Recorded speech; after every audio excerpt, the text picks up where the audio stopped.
So good morning, everybody.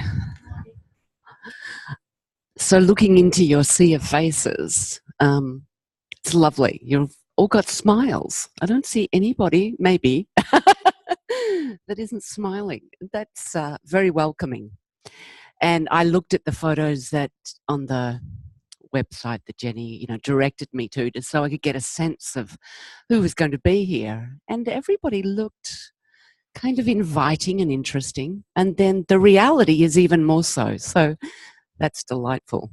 And it's great having you in the middle of the room. It really does make a difference. So I'm very happy to be here and a part of your learning process for the next 2 weeks. I think it is going to be a fun 2 weeks. And we've got a few series of lessons that I think are fabulous. But then I'm a bit biased because I think every ATM pretty much is fabulous as an opportunity to learn about yourself and to refine your ability to sense yourself and understand yourself. So these lessons will have some physical challenges and some more perhaps emotional or mental challenges, but hopefully we'll take them at a pace where you enjoy it, because that's really important. I have been in communication with Zoran and Susan, so they've given me some direction, significant direction for this 2 weeks, but also I have a bit of room to play with some of my favourite elements that I think are important as underpinnings for your process. So today we're going to revisit an ATM, which you may or may not remember, but I think it holds much of the Feldenkrais method within it.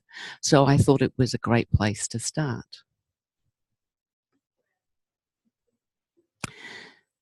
So, a theme. Jenny asked me if there was a theme, and I conveniently procrastinated from answering that email.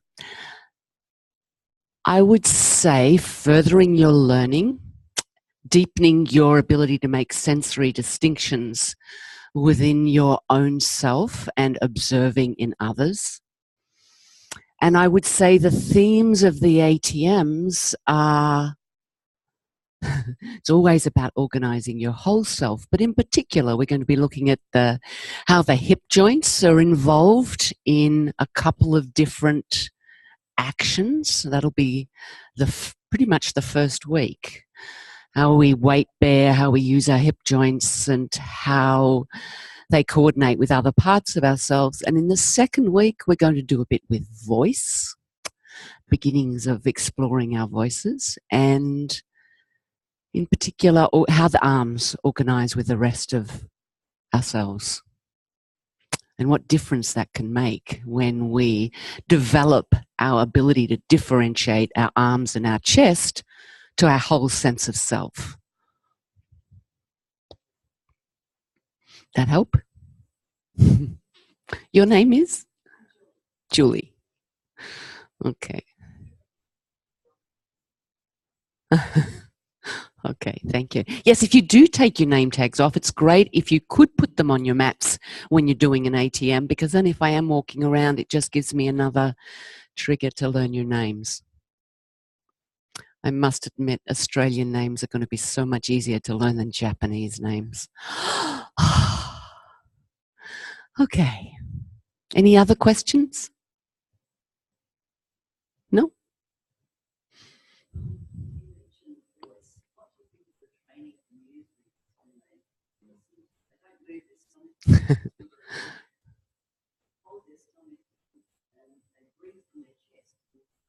Well, that's...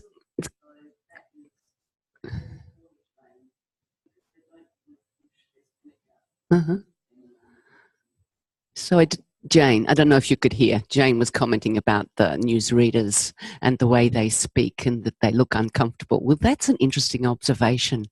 And I think we'll address that question a little bit more when we do it, because then you'll have some ideas yourself. Yeah? Okay. So please lie on your back.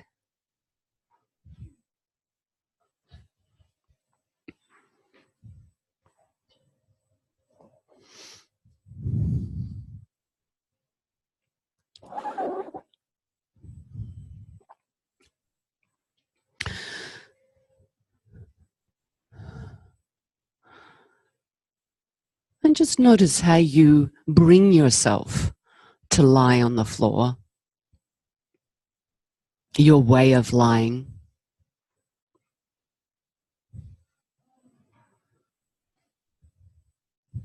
You know, in Feldenkrais training programs, we develop really a new relationship with the floor.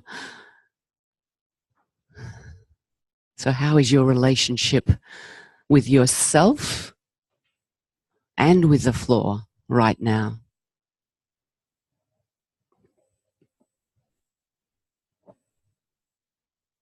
What do you notice about your contact with the floor? You're starting to,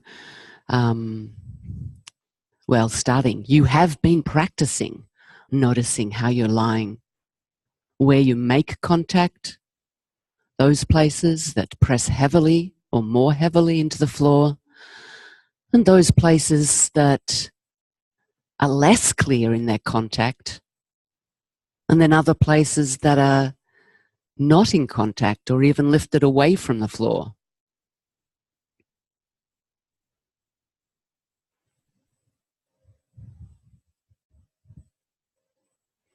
So you can bend your knees at any time. Okay, just get still. But pay attention, or bring your attention to your breathing.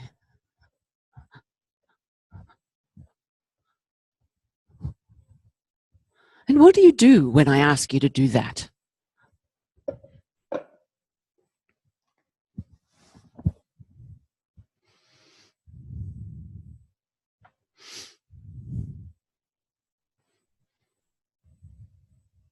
Pay attention along the front of yourself.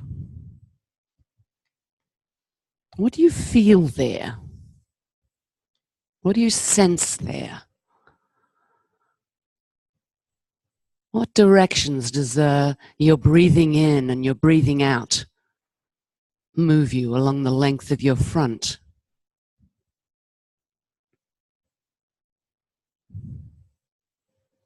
And if you listen to the sides of yourself,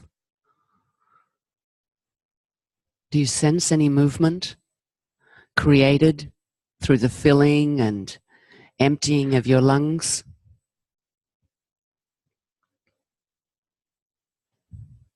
And what do you feel or sense along the length of your back? Do you feel any increase in places of contact when you breathe in? Any lightening of contact as you breathe out?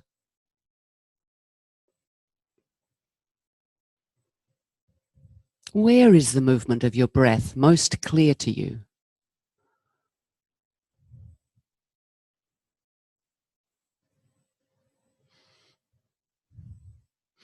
And as you're lying there,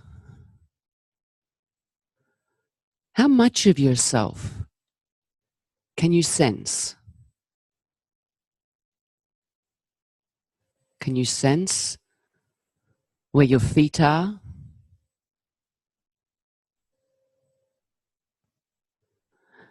When I ask you to do that, do you notice the relationship between your feet? Between each foot and the floor?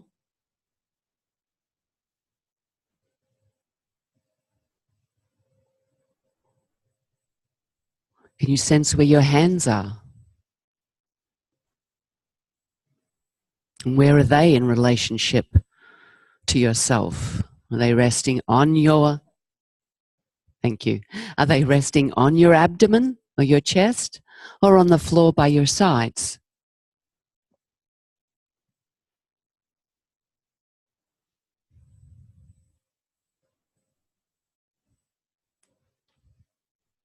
Can you sense where your elbows and your knees are?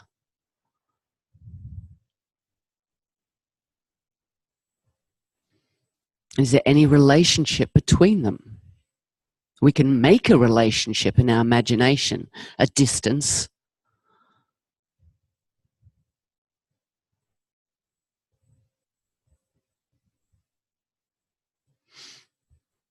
And what about your shoulders and your hips? You feel where they are?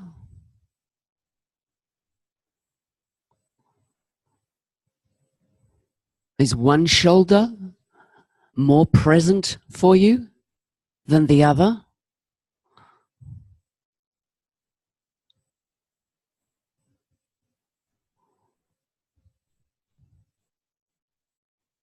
And what about your pelvis and your hip joints?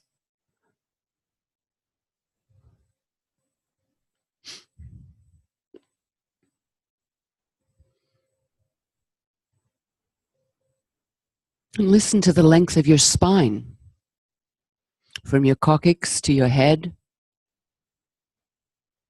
And notice what you sense along the length of your spine.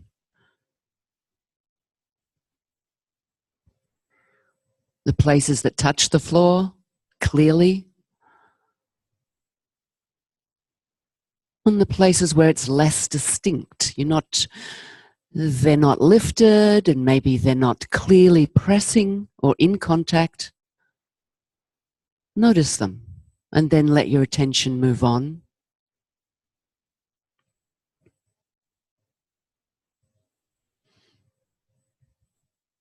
Notice the space underneath your lower back, if there is one. What shape is that space?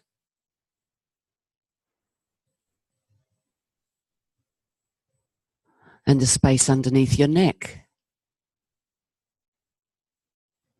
Which space is higher? And which arch is longer?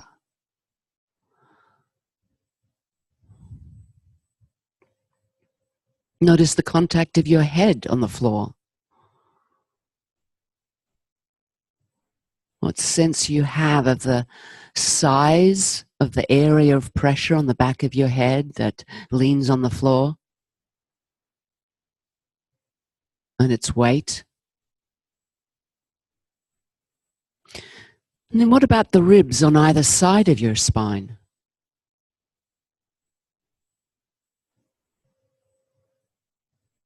You have the small ribs just around your waist at the back.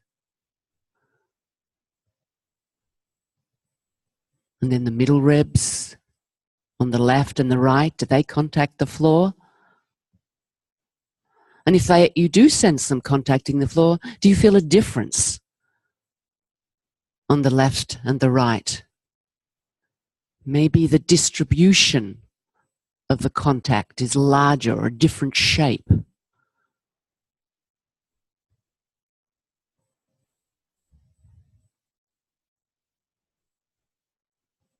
And then what about between your shoulder blades? The ribs on either side of your spine, between your shoulder blades.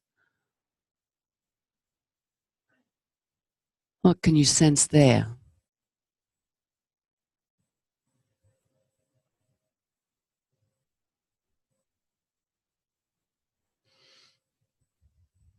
And then just rest a moment.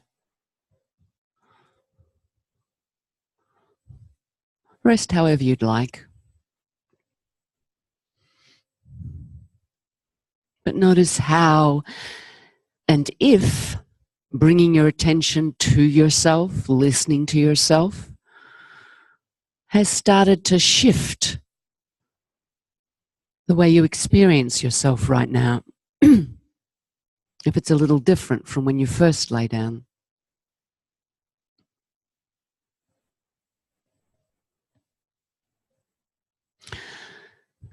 And now please roll over and lie on your right side. Put your left hand on the floor in front of you. You can put your right hand or arm underneath your head and bend your hips and knees so you're lying in a comfortable position where you don't need to work to balance yourself. How do you sense yourself now? Do you feel different parts of yourself more clearly or less clearly? The same parts that you were attending to more clearly or less clearly? If you can, rest the palm of your left hand on the floor so you're not resting on the tips of your fingers, and your left arm, some of its weight is being supported by the floor.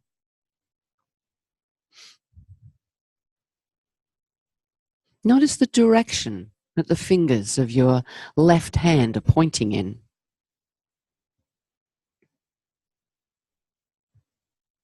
The direction of your toes, toes of your left foot and the toes of your right foot.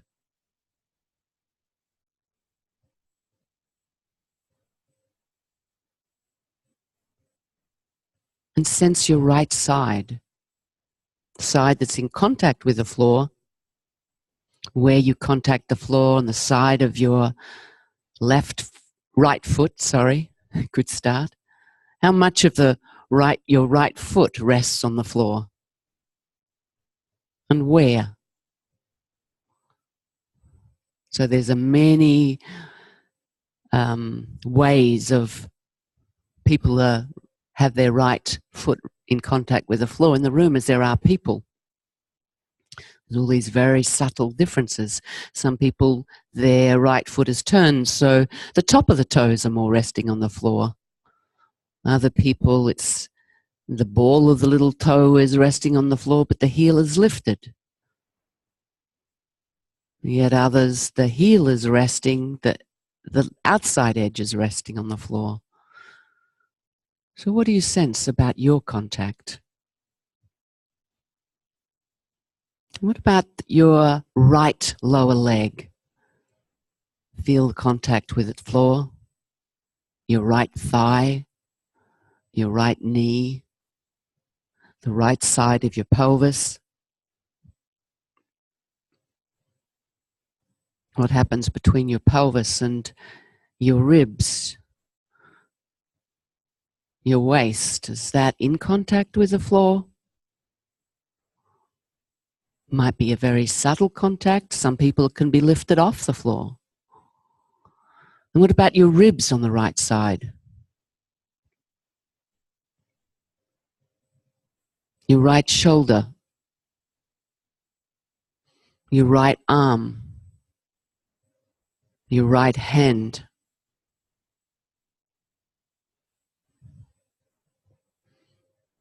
And notice for a moment, you feel like you're really lying on your side, or you rolled a little forwards or a little backwards.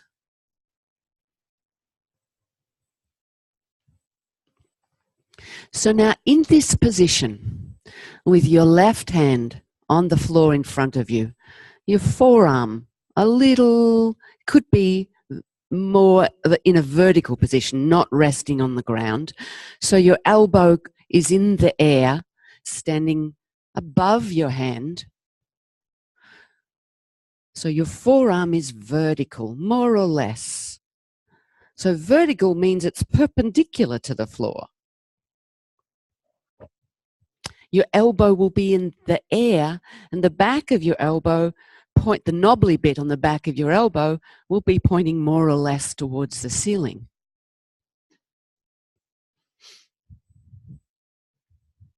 In this position, notice the direction of your fingers, but maybe you could play for a moment with the orientation of your hand.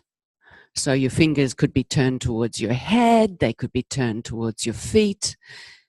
They could be even turned towards your chest or turned away from you. Just see, does one of those directions make a difference to the ease or the comfort of your hand standing on the floor?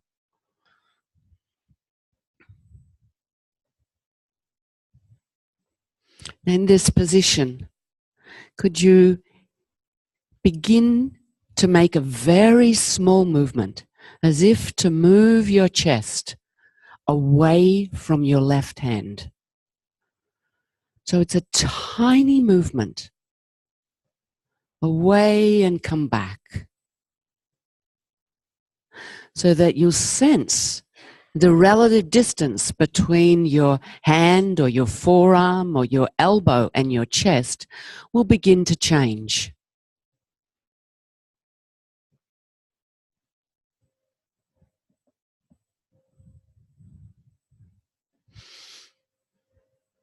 Do you feel your sternum moving away from your hand?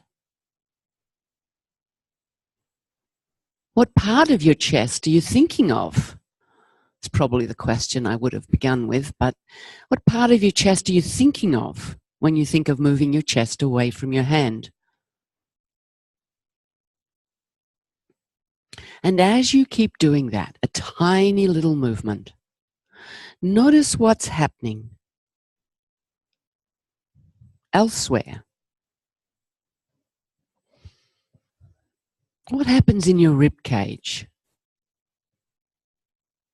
In your ribs at the front of you, the ribs at the back of you, in your spine.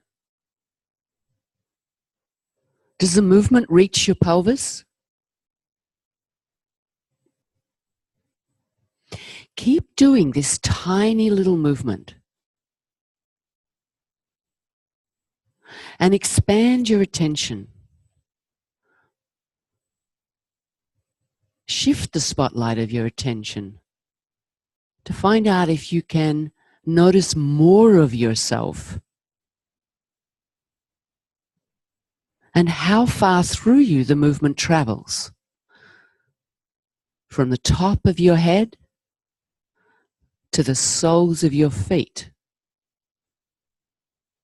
So at the moment, you could be rolling backwards to increase the distance from your hand, but that's not the movement to begin with. So I know that many of you have looked at folding, flexion on your visible body in between the first segment and the second segment. So find out if it's possible to make a very small folding movement through your torso in a way that moves your chest, your sternum, away from your hand. And as you do that, think of the front of yourself, the back of yourself, the left side of yourself, the right side of yourself on the floor. And as you shift your attention, you're gathering information. Does this movement influence or travel to this place? And how do I respond there? How are you breathing as you do this? Are you breathing out as you move away from your hand, or breathing in? Whichever way you're doing it, can you do the opposite?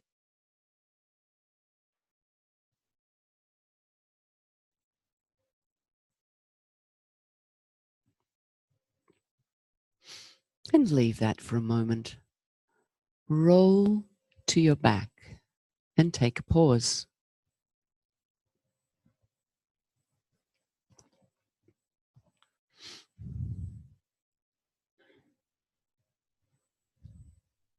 Can't hear.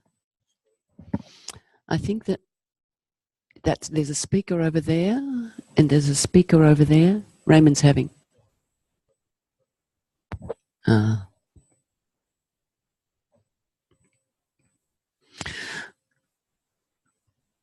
So as you lie on your back, notice if there's any influence from the movements that you've been exploring in the way you lie, the way you experience yourself.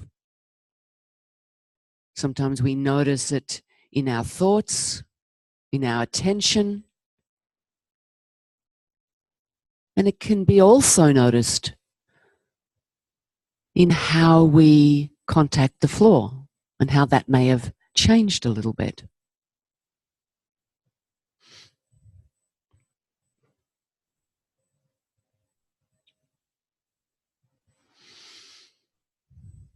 So any action beginning in any area, if it's not interfered with, will travel through our entire skeleton.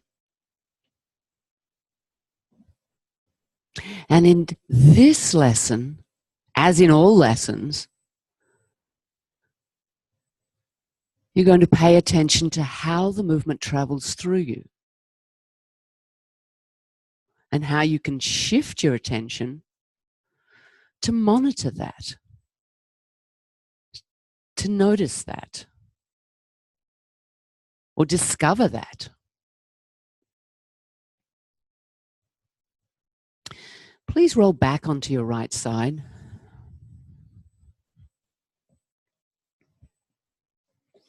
Lie in the same way. Continue that small movement of moving your chest away from your left hand. And now begin to think of your forehead and knee coming a little closer together. Not doing it, just thinking it.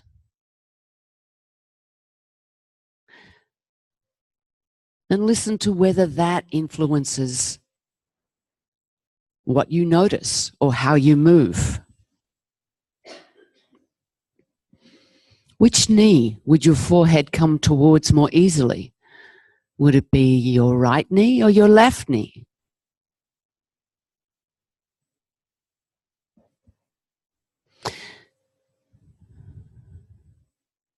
Begin to make the movement a little larger. Thinking of bringing the top of your head and your left knee a little bit towards one another, and then returning. Where's the top of your head?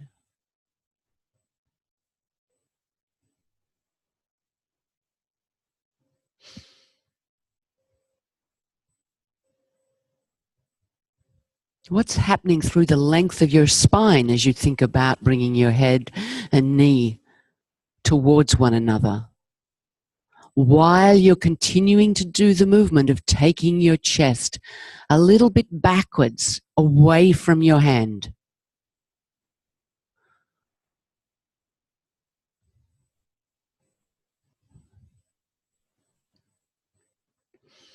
Can you generalize, expand your attention so that you include more of yourself in the image of your action, your moving?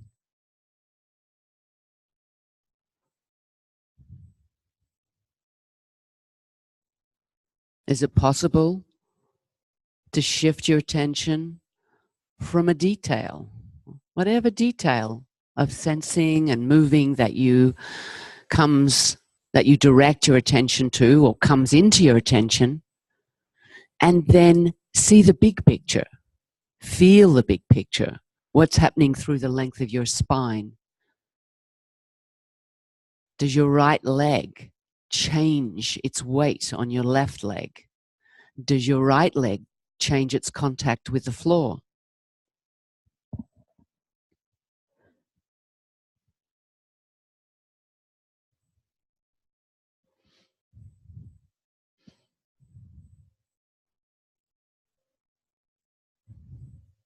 and rest on your side.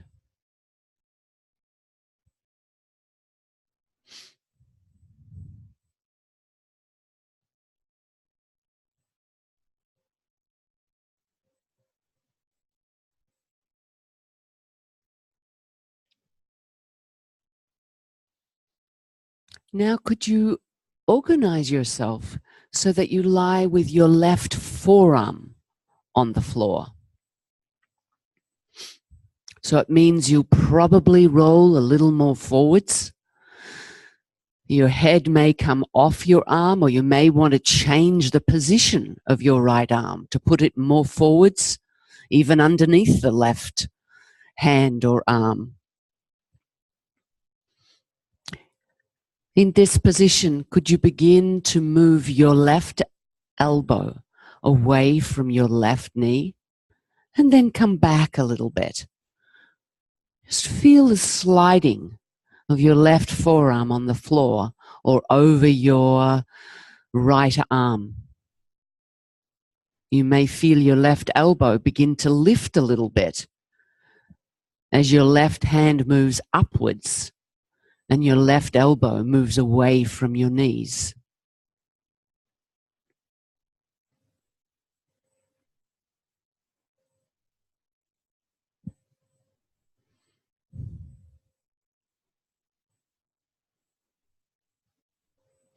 Next time your arm comes back, can you leave it resting on the floor and begin to slide your left leg so that your left knee moves a little bit towards your left elbow and then back away from your left elbow.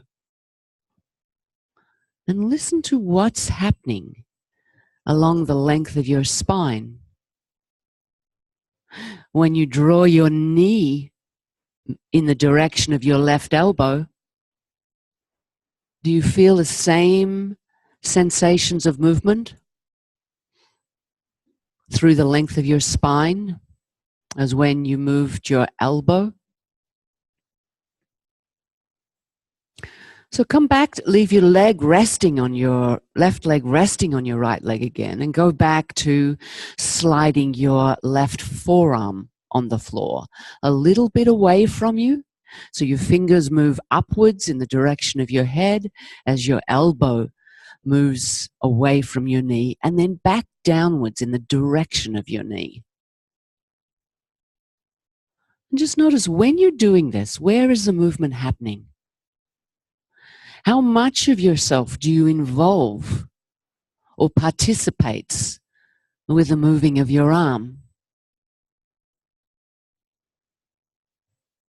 Feel what happens in your back, the length of your spine, the length of your front, as you direct your left elbow a little bit towards your left knee and a little away from your left knee.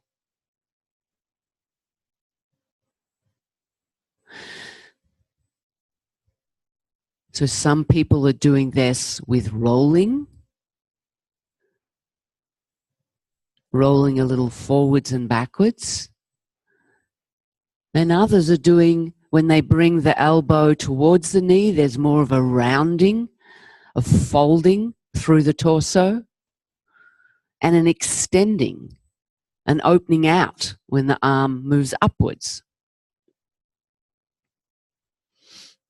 Okay, pause a moment. Is this bringing back memories for some of you from an ATM that you did in the first segment? Of course it'll be a little different. Everybody teaches a lesson in a different way. But fundamentally, the core or theme of the lesson, the essence of the lesson, is similar. So now on your right side, can you begin moving your elbow and knee at the same time? A little bit towards one another and then a little bit away from one another.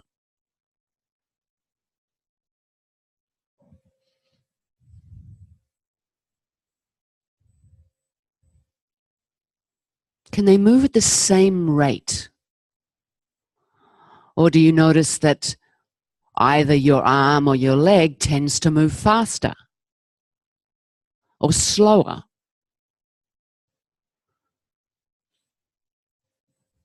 So the weight of your leg is resting on your right leg, and it'll slide. So you only need to do the amount of work in your leg to break the friction,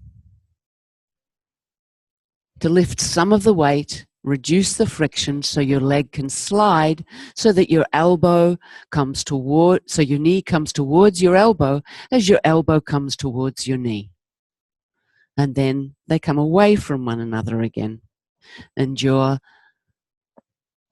left leg begins to slide downwards. You may even feel that your left foot finds the floor somewhere below your right foot, while your left hand is sliding upwards.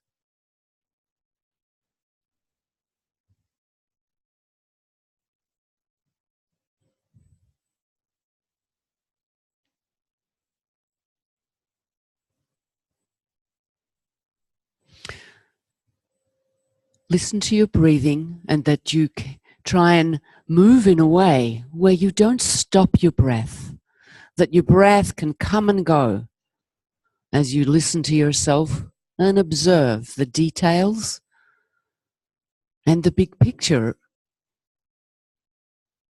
of yourself. So continue doing the same movement, but expand what you notice. Can you sense your left hand and your left foot, the distance between them, and how that distance increases as your hand moves upwards and your foot moves downwards? And at the same time, your knee and your elbow are moving away from one another and getting closer together. And what's happening in your left shoulder and your left hip joint as you do this?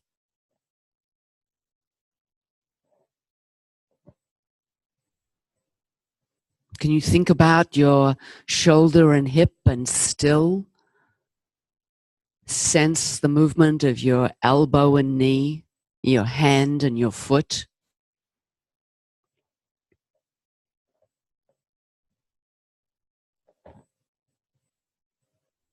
Staying in a comfortable range where your breathing's easy and the movement feels as light and pleasant to you as you can make it right now.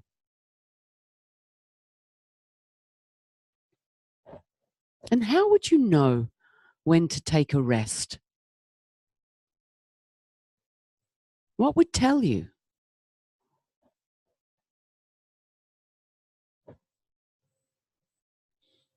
So rest, everybody rest. You can rest, roll onto your back and rest.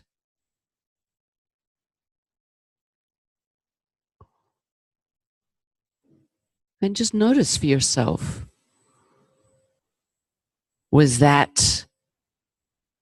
you ready to rest, to take a pause from the movement?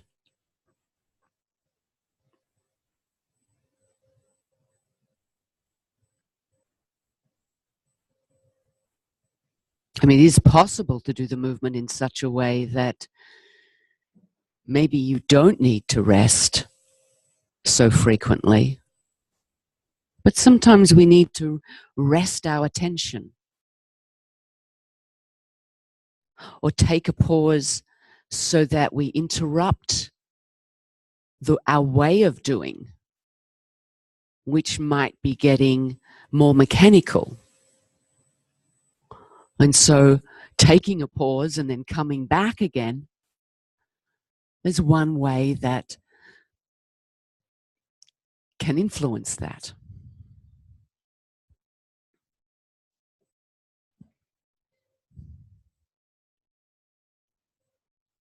Again, notice your contact with the floor.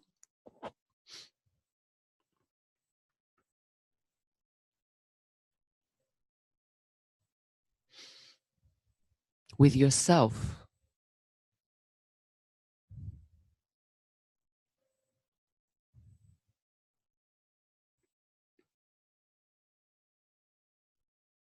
Please roll back onto your right side.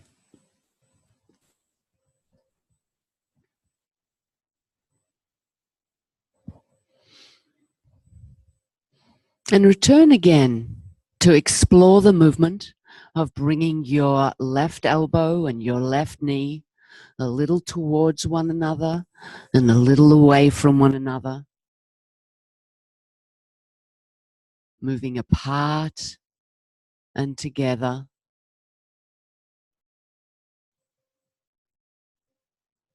And maybe if your hand is passing over a texture or a surface where you feel like you have to lift it, maybe you want to adjust your position on your mat so that you have less interference with the ability of your self to move in a way to slide your hand like this.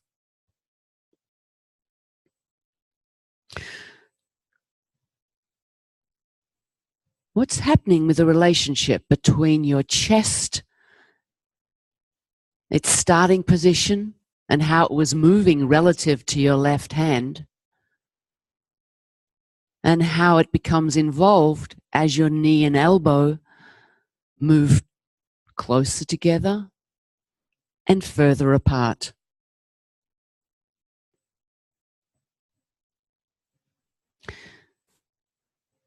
As it becomes more comfortable, can you begin to expand that movement a little? So your arm begins to lengthen, move upwards a little bit more while your leg is moving downwards a little bit more.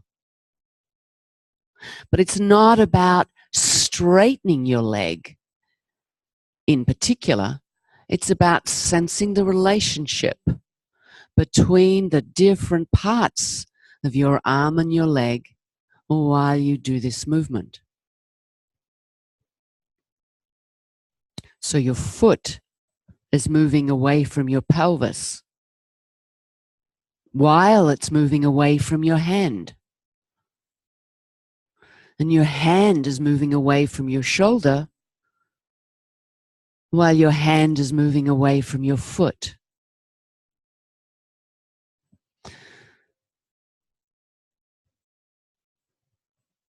And you may begin to feel as your arm and leg, your foot and your hand separate, that you roll a little more and more to your side and in the direction of rolling towards your back. But don't make rolling onto your back happen. Go there slowly so that you can give yourself an opportunity to track these relationships, to follow your attention, to listen to yourself, to notice whether what you're doing and whether you're doing what you think you're doing.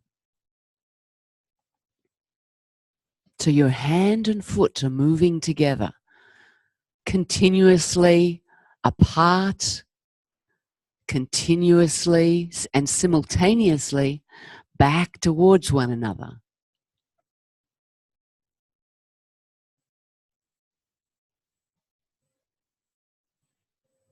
Your breathing is coming and going.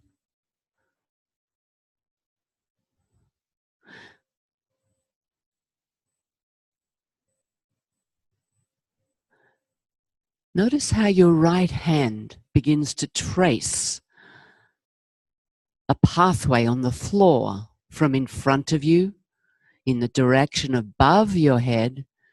And then if you were to keep going towards rolling on your back, it would go above your head and to the left a little.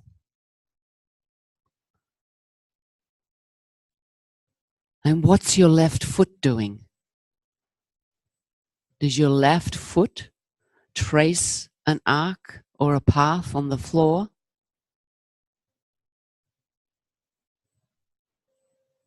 So gradually expand the movement so that you roll a little more on toward your back through the lengthening, the coming apart, the unfolding of yourself, and then coming back onto your side, you're folding back up again, thinking of bringing your elbow and knee towards one another, your head towards your knee, your back rounding, and then your head is moving away from your knee while your hand moves away from your foot, lengthening as you roll towards your back. Your hand and your foot, your leg, everything staying in contact with the floor as much as possible.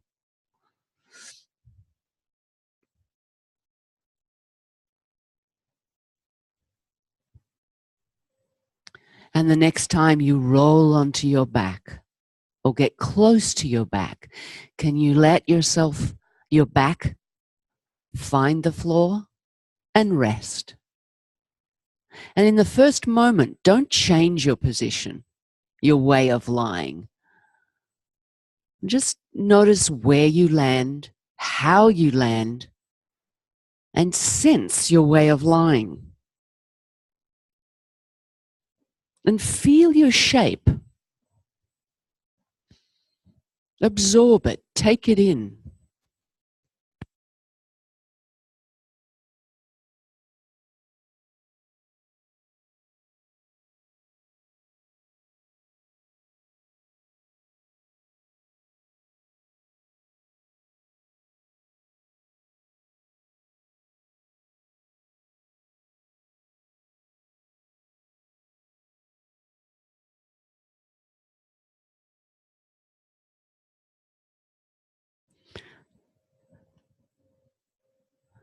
And how is that for you? If you feel yourself lying in a unusual, unfamiliar sort of shape, does it intrigue you? Does it arouse your curiosity? Or does it perturb you? Do you want to straighten up? Get back to being symmetrical and something that you know a little more familiar or have a little more familiarity with.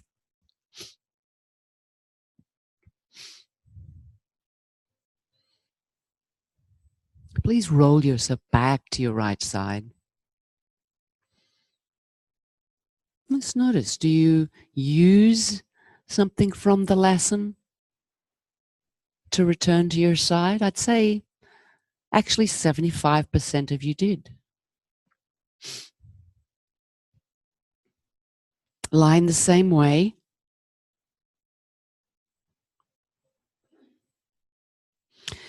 And continue this movement of bringing your elbow and knee towards one another in front of you, closer together, sensing how your shape changes, and then moving them apart. Hand moving away from your foot, shoulder moving away from your hip, your head stays on the floor.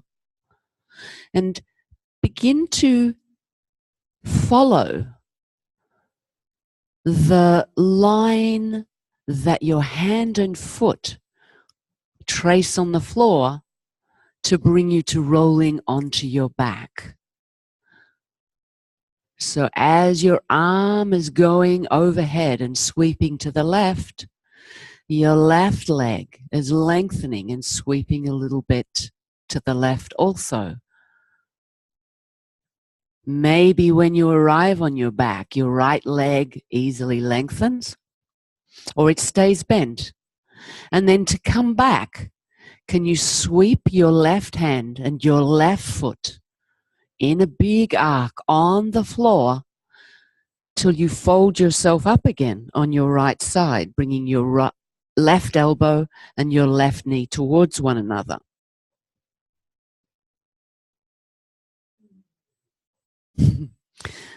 And then unfold again Lengthen your left arm, hand away from foot, elbow away from knee, sweeping them to the left as they lengthen till you roll onto your back.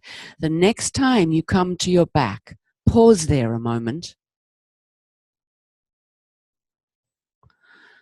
And now, when you begin to come back onto your right side, find out how you could bring your right knee and how you could initiate the movement by bringing your right knee and your right elbow towards one another, and then your left elbow and your left knee towards one another.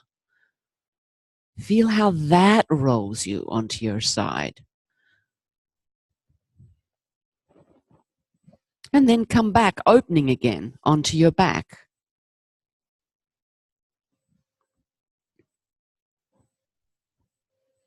Can you sense the lengthening of your left side as you roll to your back? The shortening first of your right side and then of your whole self as you roll and fold, using folding to roll back onto your right side. So you're getting smaller, rounder on your right side, and then unfolding, lengthening, opening out as you roll back onto your back. When you roll to your right, first when you start on your back, your left side's long. You fold a little bit your right side. You shorten your right side and then your left side. And that creates the rolling, the folding through rolling that brings you back onto your right side.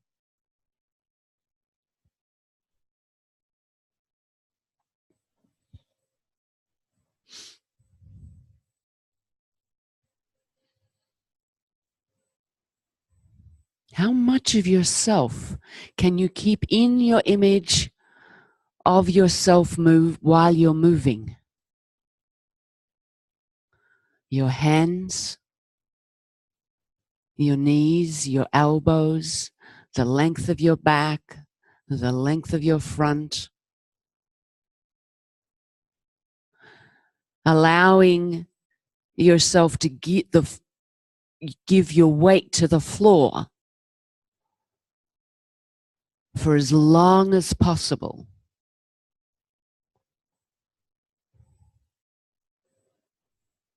So that you're not holding anything up that doesn't need, or away from the floor, that doesn't need to be held up.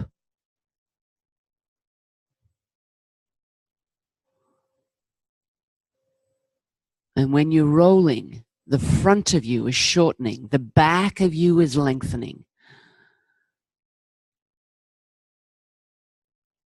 And when you're unfolding, do you need to arch your back?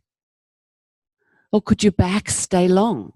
And the weight of your limbs moving leftward contributes to your rolling and unfolding.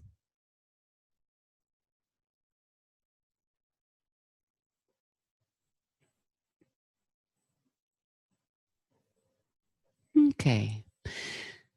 Next time you land on your back, you give your weight to the floor and bring the contact of your back to the floor. Stay there. And again, don't rearrange yourself if you can help it.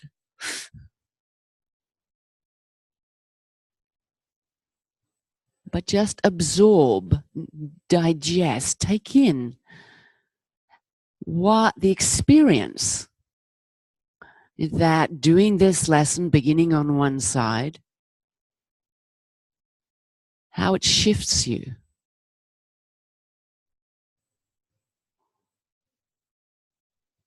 Often we have a desire to be symmetrical, to straighten up. And yet when we do that, we can dismiss changes and shifts that can be very important to sense, understand. Bring your arms down now by your sides. And if you want to straighten yourself a little bit, you can. Just as much as you need. But again, come back to listening to your contact with the floor.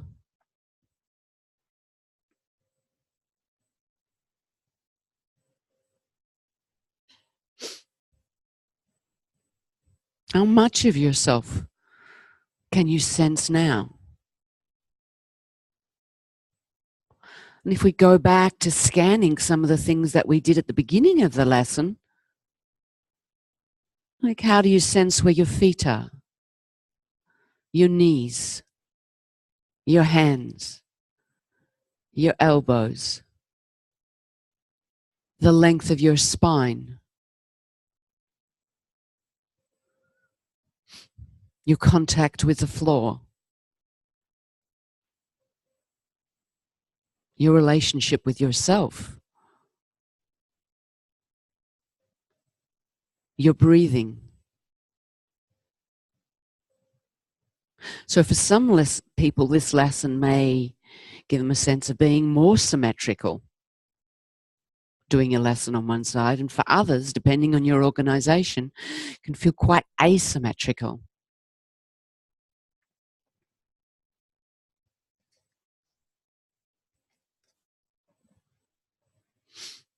We're going to pause this lesson here so you get to take in and notice the differences. So begin to roll to one side. Begin and come back. Which side did you choose? Has this lesson biased your direction that you would roll in? That's one possibility. Or it may be that you think you make a conscious decision about which direction to roll in. Or it may be that the rolling in the other direction is more familiar to you. So roll in whichever direction feels like the spontaneous one in which you'd roll right now. Roll yourself slowly up to sitting. And then gradually bring yourself up to standing.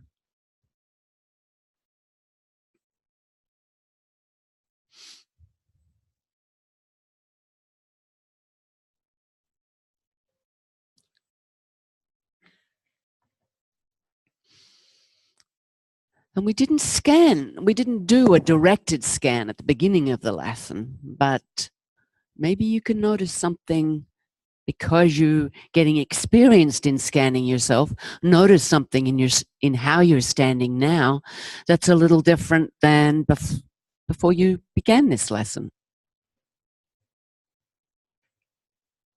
And try shifting your weight a little. More to one side, more to the other. Which side did you go to first? And do you feel a difference in how you stand on your right side, your right foot through your whole self, and how you stand on the left?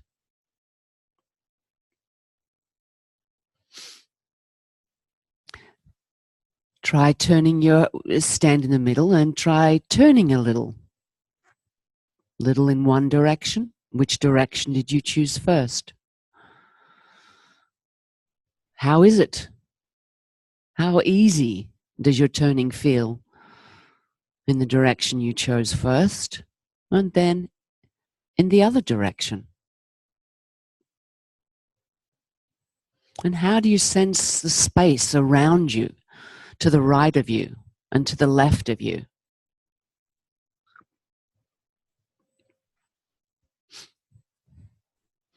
And let that go and begin to walk. And maybe you want to try walking around yourself in one direction, you know, making like a mini little circle, or whatever size circle appeals to your sensibilities right now.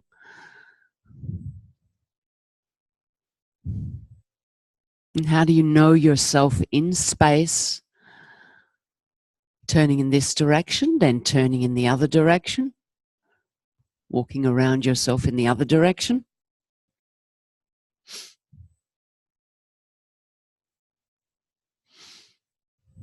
And then just walk however you'd like. And we're going to take a little break. We will come back to this lesson again after the break. So we take 15 minutes.